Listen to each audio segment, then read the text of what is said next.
Hello, hello. This is Postgres FM. My name is Nik, Postgres AI, and as usual, my co-host is Michael, PG Master. Hi, Michael. Hello, Nick. How's it going? Good. So you proposed I proposed this topic, honestly, right? I saw you worked on updating your glossary on the PG Master website, glossary for explain. And I thought maybe it's a good idea because I have some feeling I'm missing something in understanding what's new in Postgres 18. So I would like to learn about details, and if you have fresh look at this, why not, right? Let's talk about that. Yeah, it's a good idea. It is what I've been working on the last couple of weeks, which is updating our explain glossary. So the documentation on explain is good in the Postgres docs, but it's not very extensive. And when I was first learning about all this, 7-8 years ago, it was really hard to learn what various of the phrases, like various node types exactly were, what some of the fields were, and we basically started looking it up for each one and then started making a note of it. And that started as a blog post and ended up as about 160 pages of like this glossary. How many? I think it might be a bit more now actually. It's definitely over 150. Okay. So yeah, it's quite Okay. extensive.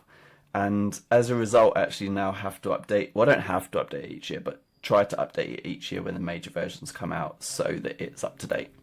That's great. Yeah. So it also highlights how complex explain plans are, right? Yeah, exactly. So yeah, we've got a page for each parameter, a page for each operation type, and a page for each field type. So it is, they're not all operation types, thankfully, but yeah, it is a little bit complex. I see. Yeah. So what's new in 18? Right, yeah, well, the first one I put on the list is one that we've spoken about many times, which is buffers being on by default with analyze. Long-term listeners will be very familiar with this topic, but until this version, we had to specify, explain, analyze buffers if we wanted to get information about the data read, written, whether it came from shared buffer cache or not. So yeah, that was the change I was most happy about making. I think I posted about that. The only thought that I might not have mentioned before is that this isn't true for auto-explain. So in auto-explain, if you Oh. want buffers, I don't mind it. I think it's not as bad. So in Yeah. auto-explain, if you want buffers, you have to specify Yeah. buffers. So for a regular explain analyze, it means that we can expect, since buffers are by default, we can expect we can rely more on that those numbers are present in analysis. So it should shift methodologies a little bit towards the direction we discussed over more than 2 years, right? I think so. I think hopefully people will be curious why these numbers are showing up if they're used to just running explain analyze, or if they're reading a guide or a blog post that only suggests running explain analyze. If they're on version 18 or above, which is not many people at the moment, but obviously will grow over time, then hopefully people will be curious what those numbers are and what they mean.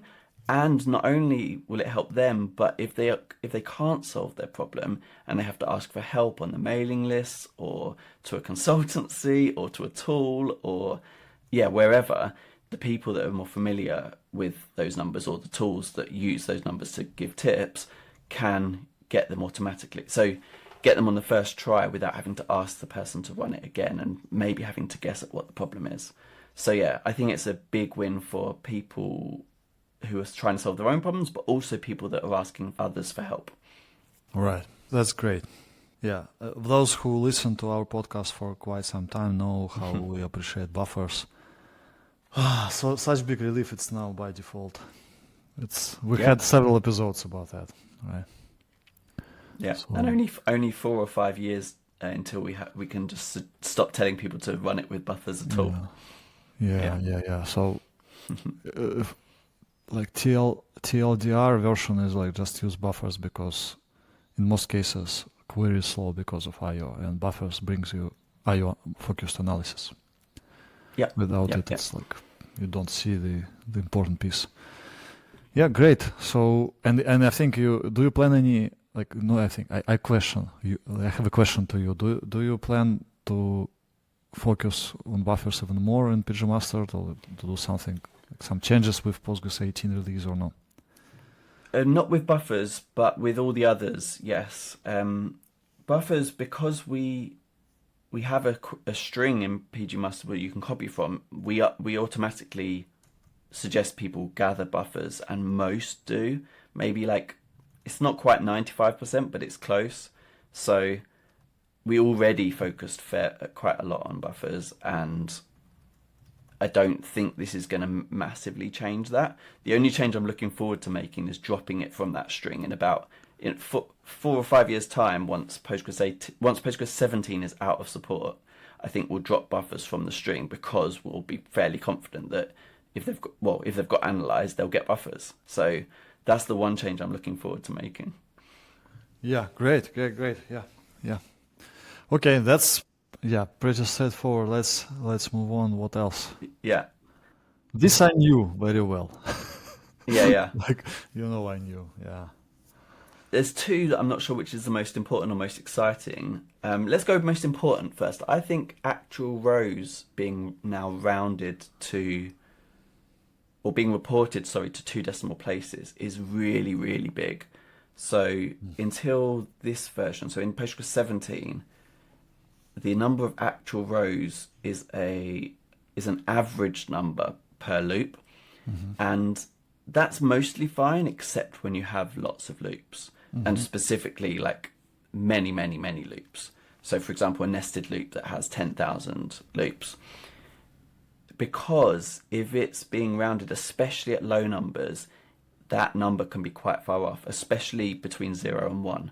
So if that 10,000 loops is returning fewer than 5,000 rows in total, then it would be reported as 0 actual rows.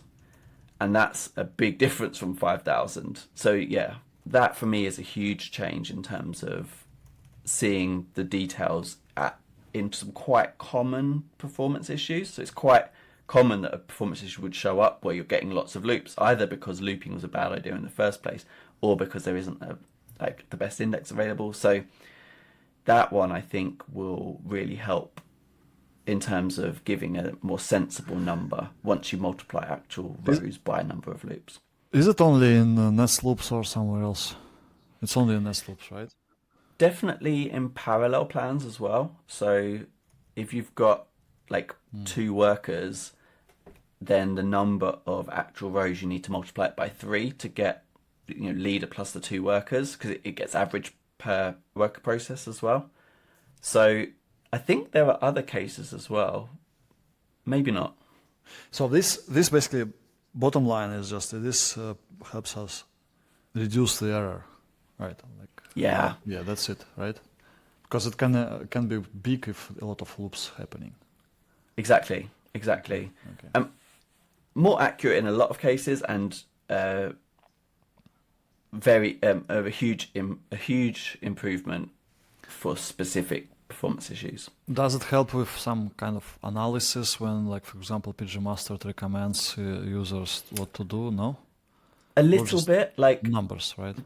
I mean, if for example so it helps in a few ways, right? You can get a more accurate difference between the estimate and the actual rows, slightly, but estimated rows are always an integer, so that's not a huge deal. The times where it's most useful is like the tips making sense. Like if you're trying to tell people this many rows were filtered, and it does, like if you're telling them all of the rows were filtered, that doesn't quite make sense if they're getting some rows returned by the query.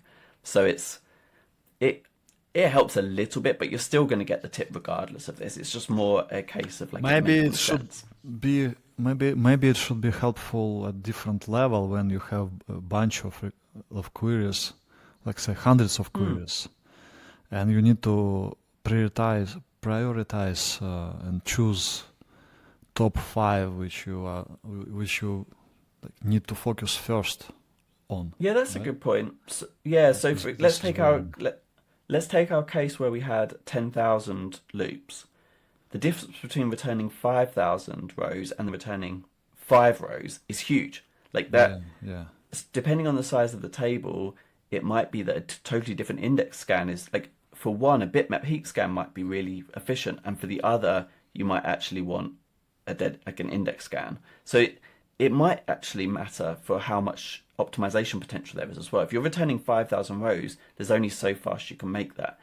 If you're returning 5, there's a different, maybe an order of magnitude more like optimization potential. So yeah, that's a good point.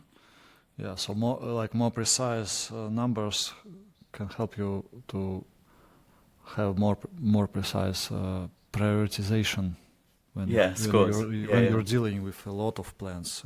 And my point of view, more and more we should think about more automated way of processing, and because we have a lot of instances and so on, and plan flip analysis. We have sometimes using PGMaster for that. So it's great if you have more precise numbers, and it can give you precision and prioritization as well. What matters more, what matters less. Yeah. Good. Okay, that's it in this topic or something else? I think so. Let's move on then, right? Index searches I've got next. Do you remember the conversation we had with Peter Gagan about skip scan? Of course. Yeah. Two meanings of it also, right? Yeah. Well, yeah, you mean with loose index scan? Yes. Or this is the other meaning. This is skip scan. Yeah. Basically, let me what I remember in the topic of redundant indexes. If before we always said if you have index on column A and another index on column A and B, this is definitely redundant case. You can safely drop an index on column A. But if it's on column B and you have A, B, you cannot drop an index on column B because it's on the second place on that second index. Mm-hmm. So it won't be helpful. Here, in some limited number of cases, it can be helpful, and it can skip the first column basically, right? And use index on column A, not on two column index on columns A and B to work only with queries which only have filters on B, not on A at all. Yeah, exactly. If there's relatively few values in A, or if it knows the set of values of A, like via a different condition, an index on AB can relatively efficiently be used for a query on B without any information about A, or with a set of values for A. And there's a couple of optimizations in the last couple of major versions of Postgres. So this index searches tells you how many unique descents of the index there were. So how many times did it loop through the index to check each value of A? So one example could be like in a phone book where you have it listed by last name and then first name. If you live in a country with not that many last names, you can imagine saying how many people are there called Nikolai in San Diego, and you could look at you could look per last name and just jump straight to N each time, straight to NIK, and see how many, and then you don't keep searching through all of the Smiths before you move on to the, I like how you avoided pronouncing my last name. It's a good idea. Okay. To get to the Samochvalovs. Good. Yeah. So I don't understand what's happening in explain plans in this area. So we now see how many descents happened. So in 17 we had some of these optimizations, but we couldn't see whether Postgres was using them. I mean, we got clues like the execution time dropped and the buffers were fewer, but indirectly. And now we can see, if it is using this, then index searches will be greater than 1.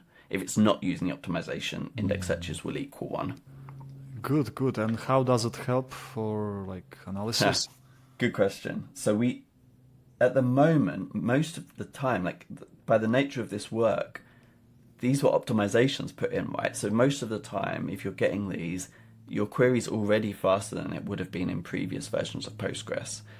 So it tends to come up when the query's relatively fast generally. Now that's not always going to be true, but I haven't seen that many cases of this where this was the problem yet. And I expect to eventually come across quite a few, but for now I haven't. You mean when you see this mechanism being involved, and you think, okay, this is maybe a sign that we don't squeeze the best performance possible because we could have different index which doesn't use this feature but uses regular index scan mechanics. So you're right. If you see this in place, I believe if index searches is above 1, you're almost guaranteed, because this only works for B-tree indexes at the moment, I think you're almost guaranteed that there is a better index definition for that query. Right. You will be able to have more. Yeah. Yes, exactly. So I think it is a way of saying, look, there is potentially more to squeeze out of this, but it's efficient enough in a lot of cases, and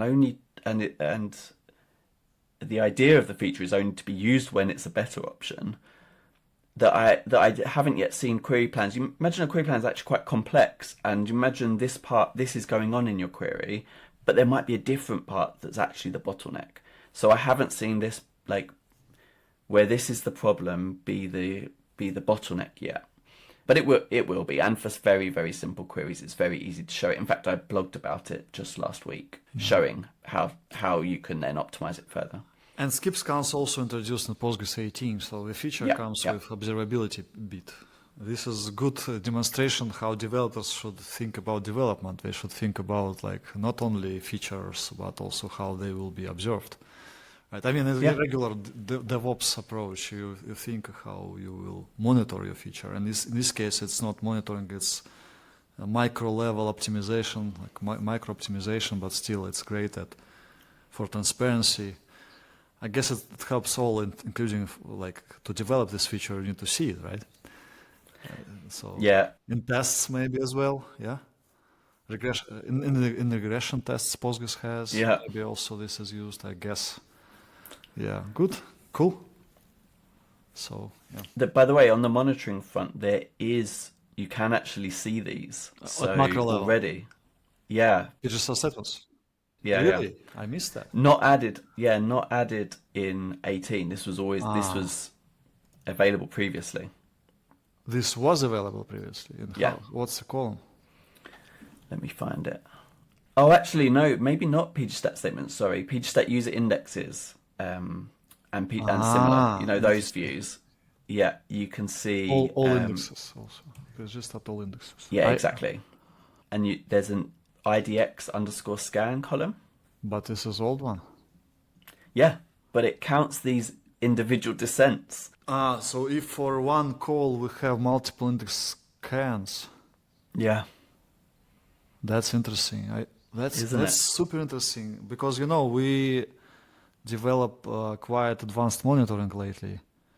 And we touched this piece very recently. And and I now think what do you think about how this could be used? If usually we just display two things in our approach, at least: top ends, so top n indexes by some metric, by index scans, for example. Okay, these are top 10 indexes by index scan, and also details about for individual index. Okay, we have this index, and we have a lot of graphs, including index scans and all other stuff.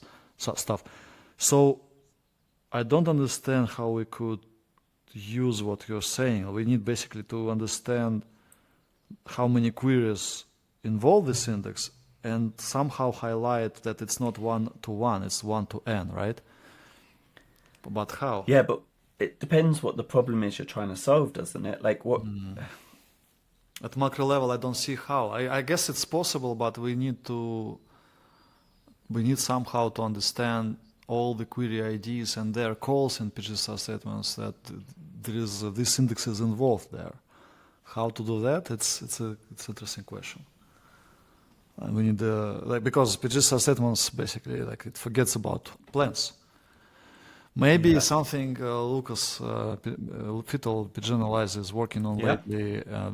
I know they just recently presented yet another attempt to have plans properly tracked, pgstat plans. Maybe there, if we look at this and here, this is interesting direction, quite advanced, I would say. But at micro level, it's pretty obvious. We have one call.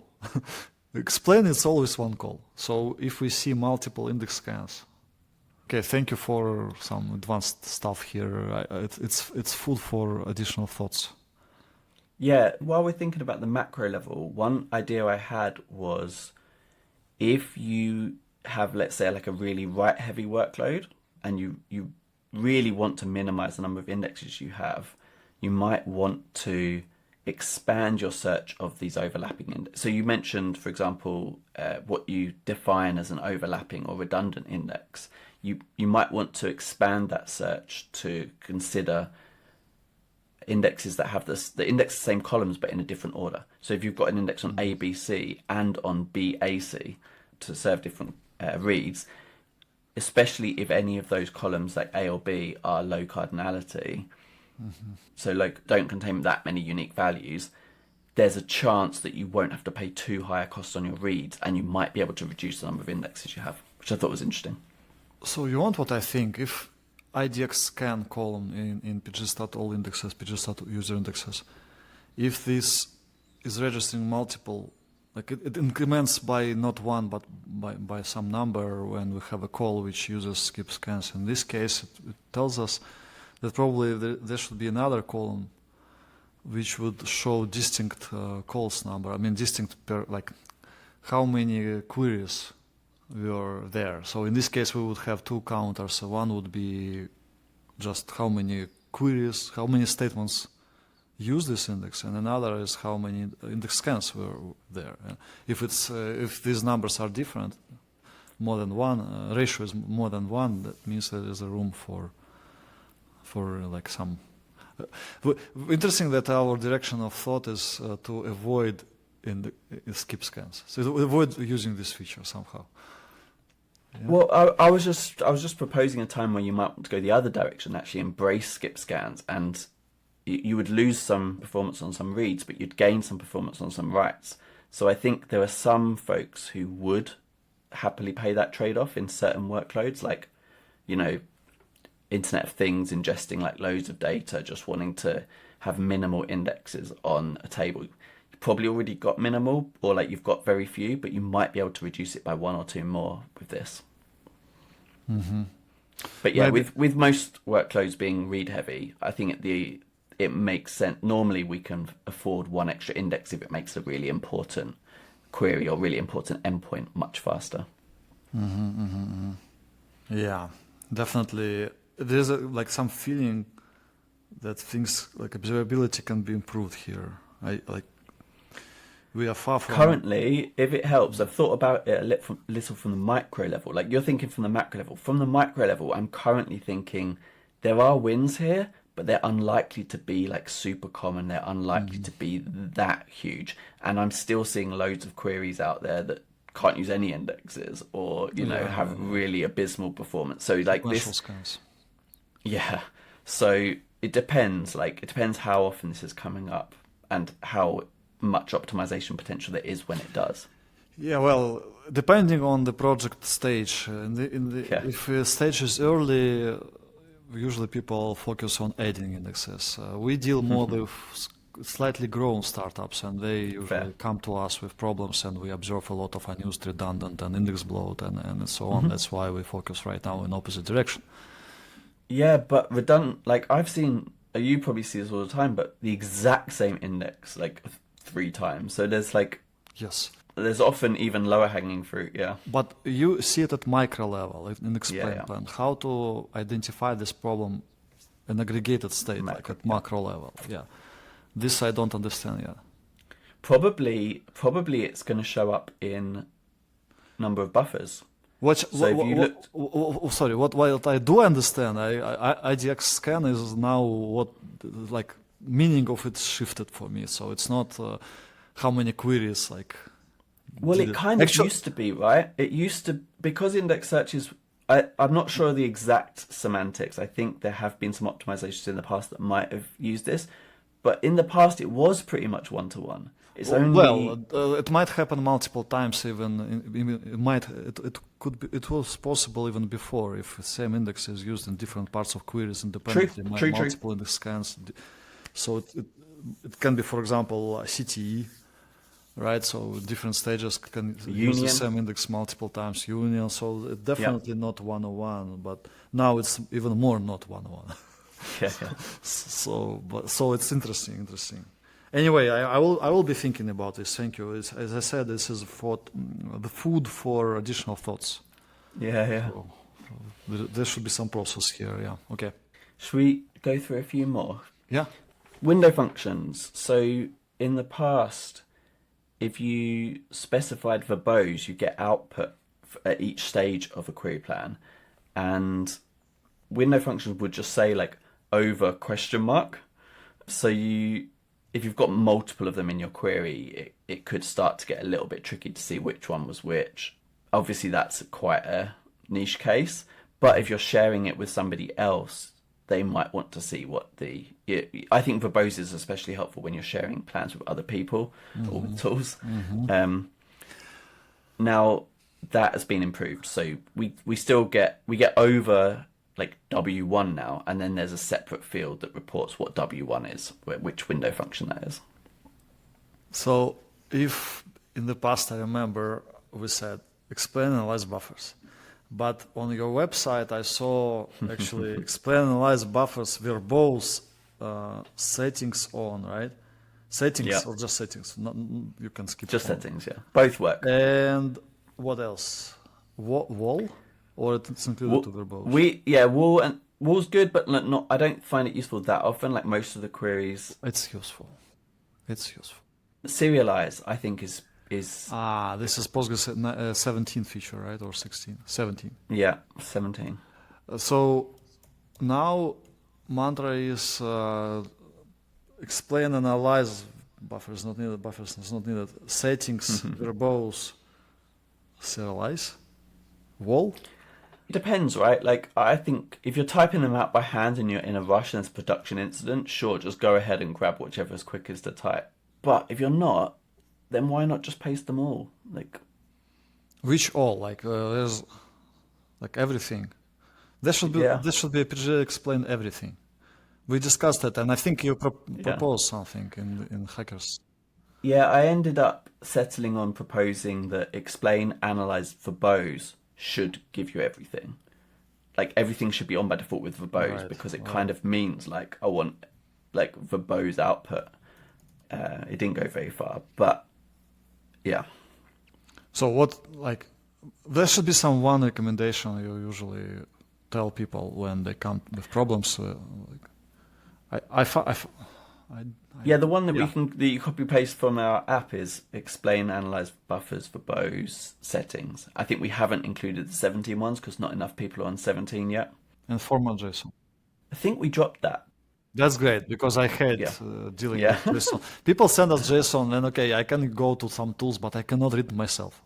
We have actually converter. We have converter from JSON to text, which is good because I myself as human consume text, not JSON. So, but for tools, I understand JSON is better. Okay, good. So now it's explain, analyze, verbose settings. Yeah. Okay. 4 words only, right? Yeah, not too bad. And you might want to use the others like wall if you're dealing with like data modification queries or you suspect it's an issue. Like if you're running out of ideas, why not try them all? Yeah. And verbose also brings compute query ID thing. Query ID. Brings query ID. Query ID. Yeah. Okay, and schema qualifications. Yeah. You don't recommend serialize yet? Only because not many people are on 17 yet. Okay, so you think you will switch some future. Okay, good. Yeah, in a few years' time, probably add that. Good. I would definitely include wall. There's also memory. Again, it's not all supported versions have wall. I see. Yes. I think, or maybe they do now. Maybe it's that. Well, I can't remember which version that was added in. Well, last week we just said goodbye to version 13, right? So now it's version 14, which is the latest, and wall is included there. Nice. Okay. Yeah, so I think a wall is worth having. Great, and it's nice and short. Good. Okay. So back to the thing you told us about verbose. While we was chatting about all these options, I already forgot. So verbose brings what exactly? The actual 18 changes don't require verbose, which is a little bit confusing, because it adds another field for window definitions, or the Which window field? function, the over. Okay. Oh, sorry, what's it called? Yeah. I'm gonna have to go back to my glossary. There's memory, which is new, but I think it's from 17 maybe. Yeah, Memory. that's 17. Oh, but this is related. Hmm. We do now get memory information on so memory in as an explain parameter gives you information about the memory used during planning time specifically, And it's from 17. Memory is from and that's 17. from 17. But we do now get another piece of work that adds memory or disk usage details to a bunch more operation types. So we already got them. For example, you might be used to seeing them in sorts and a few other operations. But now you get them in material nodes, in window aggregates as well, so for window functions, and CTEs, maybe others as well. So memory was extended as well. Not the parameter memory, but memory information in explain, yes. Well, I mean, the memory in 17 brings you less info than in 18, right? This is the right thing to say, right? Postgres 18, They're unrelated, yeah. unrelated. So it's only about Yeah. verbose. This actually, I think, is on with analyze, not even. Why is it so difficult? It is different. This is why I have to I struggle to remember all of this. So this is why I've written why I write it down. There is UX issue here, definitely. Yeah, the field is called window. So Window. you'll get a window ag operation with a field called window, with then the definitions of each of your windows. So anything you've got in the over clause. Why is it called window? So window functions are over something. Over So some you can window. see about details about window. Okay. Exactly. Yeah. Okay. And this is now, if you use verbose, you see it. Without verbose, you don't see it. So with verbose, you see the output. Okay. I thought you would only see window with verbose as well. Okay. So you see the output and the window. But in testing, I found that you could see the window without the output by just running explain analyze. Okay. So it's unclear. Yeah, it's. In fact, I've written, perhaps confusingly, the window field is always shown, but output is only shown when the verbose parameter is used. I don't understand why we don't Yeah. have give me everything. Yeah. It's becoming clear. Yeah. There should be some give me everything. I don't want I want short, explain, analyze everything, Yeah. It should be done. I just because if it's development server, I mean not production server, I would like to see everything. And Yeah. and in my optimization process to compare all the details. Even those which I don't understand yet, because maybe if you ask LLM or some tooling, it will understand it, right? Yeah. Or peach mustard. PG Master, exactly. Yeah. So why not bring everything if it's possible, if it's not production? I understand in Yeah. production, like maybe observer effect might be an issue, and you probably don't want everything sometimes. Well, yeah, I don't know. I can see an argument either way. Okay. Should we crack on? Yeah, it was hard. Do you remember we discussed that the enable sec scan and enable int scan, like these There are changes parameters? there. Instead of Yes. big penalty, now it's actual disabling, right? Yes. Well, And now you see it on plans if it's disabled. yes. Right? That's Yeah. yeah. So super quick one. But you'll only see in text format. You'll only see disabled true for nodes that have been explicitly, I say disabled, but let's say enable sec scan equals off. You'll see on any sequential scans in that plan, you'll see disabled true. Okay. So simple one. Yeah, but I remember some thought I had when I was reading about this, some concern compared to old behavior. I don't remember which thought was. So you don't see any downsides of this change. I really like this. I think this mitigates the downsides of the previous functionality. Especially if you use settings, so you see settings and you understand the reason why it's disabled. It's great. Yes, exactly. So for anybody that doesn't know, settings parameter it adds to the bottom of your query plan any non-default planner-related settings and what they're set to. Yeah, and if you want to, for example, if you really somehow like the old behavior, you can just play with costs, right? Maybe no.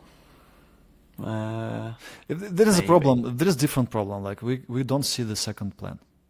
What the planner had while planner was choosing, right? So we only see the winner. And I think old behavior of enable sexscan set to off, getting like putting huge penalty to sexscans. It helped sometimes understand that like planner behavior, like why it switches from this to that, from index scans. Still, yeah, you can still use it for that. Okay, maybe. Yeah, I want different. I want just to see second and third plan, maybe to understand like the difference in costs between the winner and the losers. Right? Yeah, but I think you like UX and like it's not easy to like in Wait, this makes it easier. This makes it easier to see the difference in the costs. Okay. Because, well, you because disable, you yes, don't have those huge numbers. but it's not what I want. I want maybe Okay. sometimes always see the second and third plans, Fine. if it's possible, like somehow, like at some point, one more flag in explain analyze. You know, show me Yeah. not one plan but multiple plans. So, yeah, okay, too much maybe. But Well, let's go through the other couple of changes that we have got already. yeah, One I think is a kind of a bug fix, which is for parallel bitmap heap scans, you would get exact heap blocks and lossy heap blocks to tell you whether the work mem was big enough for that bitmap, basically. And it turns out they were only reporting the leader process, not the work processes. So now that's been changed so that you now see per worker details by default with analyze, not just with verbose. So parallel workers are normally only shown, like details for them is normally only shown with verbose. This is an exception. And if from memory, the leader reported numbers don't include the worker numbers still. So that's a difference in behavior. So that's kind of maintaining behavior from previous versions, but it's different to how most operations report their details. So most of the time operations include the details include the information of their children or from their worker processes. So yeah, this is a slightly confusing one, but a big improvement for people that know what they're looking for. TLDR is parallel awareness of explain plans improved, right? Oh, and accuracy. Yeah, it sounds like a bug to me a little bit. Yeah, it is. But it's good that we've got that, and you might notice the change. And then probably the least likely to come up, but for completeness, did you see we've got a new wall buffers full field as well? So No. if the wall buffers happen to have become full during the query execution, or the number of times they become full now gets reported. I remember reading about this. Yeah, that's great. Nice. So yeah, simple one. Yeah, simple, but interesting how we are going to use it, because usually this kind of analysis is really like we do it at macro level and see usually dealing with weight event analysis and see IO wall buffers and a lightweight log related to wall buffers. Wall write, and so on. This is how we indirectly understand that probably there's a problem here and contention and so on. And then we will usually go and tune siblings and like group commit, basically. Like it's so let it commit, let it wait a little bit, slightly, and do fsync or analog for multiple transactions for multiple commits in write intensive workloads. It's a very good approach. Yeah. But when I think about micro level, like here, explain, well, it's hard because I like usually in explain analyze I do it dependently, maybe some multiple times, but I don't think about macro state of our server. So Yeah, I don't imagine this is going to come up much when you're running it manually. You'd have to get auto unlucky, or it'd explain. have to be. I think I imagine in auto explain you've got a query that's intermittently very slow. So Yeah, normally it's yeah, relatively okay, and then sometimes it's yeah, extremely slow. yeah. This would help you find out on the really slow runs. Oh, it might be related to This this issue. this great. This is great, and but it's immediately provokes a couple of thoughts. One is Yeah, P99 for everything, including auto explain maybe yeah, and so on. It's we talked about it, right? yeah, yeah. And another thing is what about checkpoints and Mm. buffers written and sync sometimes by backends and like initiated by backends because something like because guys called BG writer and checkpointer they don't do their job properly. So our precious backends need to do it sometimes, right? So I'm thinking maybe explain should start showing that info as well, and also in the context of auto explain maybe more. Yeah, again like I feel some seeds for future plans to be grown, you know, Yeah, in yeah. observability. It's interesting, and yeah, thank you so much for sharing all the details here. Oh, you're welcome. I'm Yeah, glad it was yeah, yeah. helpful. For me, it's very helpful. We are very deep in observability recently, so that's great. That's great. And I agree with you. It's more maybe it's more for to explain, not for occasional explain plans. Yeah, but good. Yeah, maybe. Anyway, my recommendation is still like let's keep wall included because we deal with a lot of startups which suffer from writing too much wall. And again, this brings us to the topic of let's clean up indexes because indexes write more wall. If you have Yeah. extra unused, redundant, and so on, and then bloat as well, you are writing more wall than you could. So eventually, I think it would be so great to say like like let's clean up this and that, and we predict how much wall writes will be reduced. But at micro level, having wall info is very helpful as well. Nice. Although we always should remember that it depends on the current situation, how far from checkpoint we are, right?